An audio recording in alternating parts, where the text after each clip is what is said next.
হজরত মা ফাতেমা রাদিয়াল্লাহু তাআলা আনহুর ইন্তেকালের সময় হযরত আলী রাদিয়াল্লাহু তাআলা আনহুকে ধরে বললেন, ও আমার স্বামী হযরত আলী রাদিয়াল্লাহু তাআলা আনহু, আমি যখন ইন্তেকাল হইয়া যাব আমাকে রাত্রের বেলা দাফন করে দিও। তিনি ইন্তেকাল হইয়া গেলেন।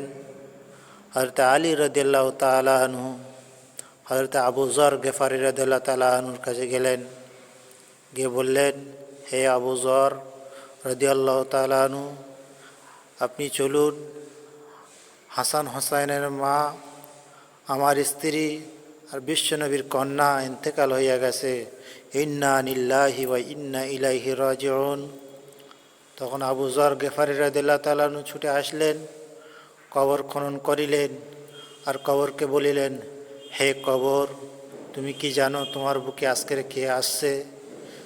কবর থেকে কোনো আওয়াজ পাইনি। আবার বলিলেন, হে কবর, তুমি কি জানো তোমার বুকে আজকের কে আসছে? বিশ্বনবীর কন্যা হযরত আলী রাদিয়াল্লাহু তাআলা আনহুর স্ত্রী হযরত হাসান হোসাইন রাদিয়াল্লাহু তাআলা আনহুর মা।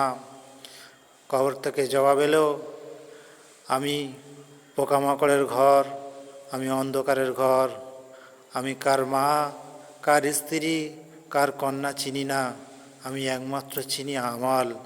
আল্লাহ সুবহানাহু ওয়া তাআলা আমাদেরকে প্রত্যেকের বেশি বেশি আমল করার তৌফিক দান করুক।